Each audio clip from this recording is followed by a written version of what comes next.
citizens, and most importantly, we are fellow Americans. We must stand together. Yesterday's shooting at Donald Trump's rally in Pennsylvania calls on all of us to take a step back, take stock of where we are, how we go forward from here.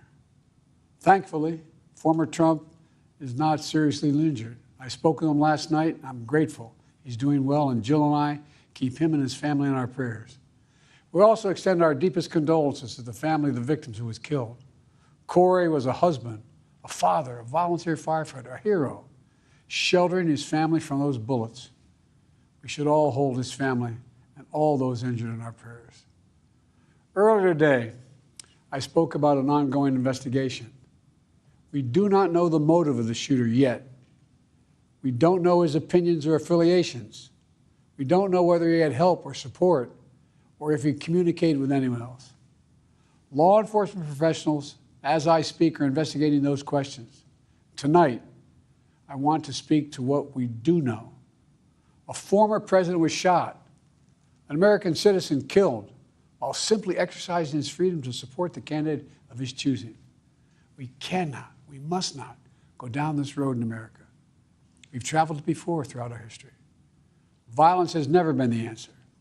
Whether it's with members of Congress of both parties being targeted and shot, or a violent mob attacking the Capitol on January 6th, or a brutal attack on the spouse of former Speaker of the House, Nancy Pelosi, or information and intimidation on election officials, or the kidnapping plot against the sitting governor, or an attempted assassination on Donald Trump.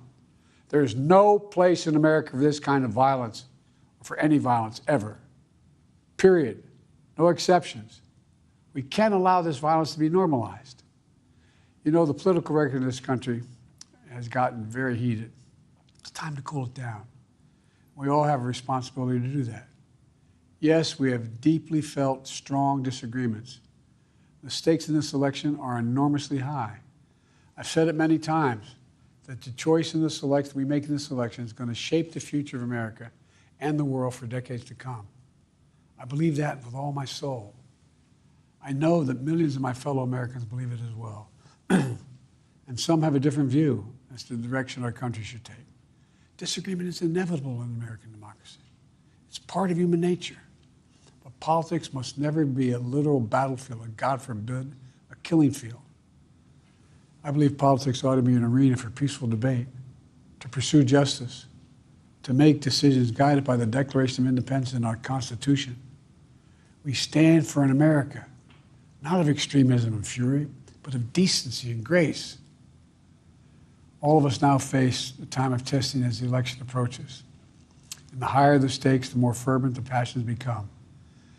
This places an added burden on each of us to ensure that no matter how strong our convictions, we must never descend into violence.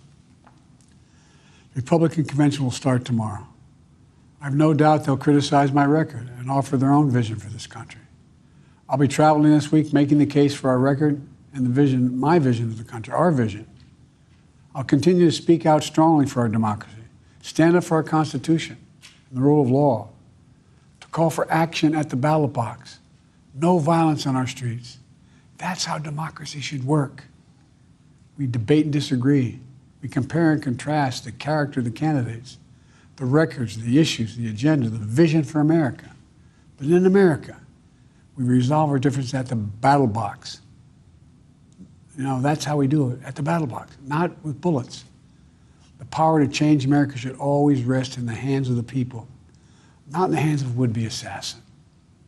You know, the path forward through competing visions of the campaign should always be resolved peacefully, not through acts of violence. You know, we're blessed to live in the greatest country on earth, and I believe that with every soul, every power of my being. So tonight, I'm asking every American to recommit, to think about it. What's made America so special? Here in America, everyone must be treated with dignity and respect, and hate must have no safe harbor. Here in America, we need to get out of our silos, where we only listen to those with whom we agree, where misinformation is rampant, where foreign actors fan the flames of our division to shape the outcomes consistent with their interests, not ours. Let's remember, here in America, While unity is the most elusive of all goals right now, nothing is more important for us now than standing together. We can do this. You know, from the beginning, our founders understood the power of passion. So they created a democracy that gave reason and balance a chance to prevail over brute force. That's the American we must be. An American democracy where arguments are made in good faith. An American democracy where the rule of law is respected. An American democracy where decency, dignity, fair play aren't just quaint notions, but living, breathing realities. We owe that to those who come before us, to those who gave their lives for this country. We owe that to ourselves. We owe it to our children and our grandchildren. Look, let's never lose sight of who we are. Let's remember we are the United States of America. There is nothing beyond our capacity when we do it together. God bless you all, and may God protect our troops.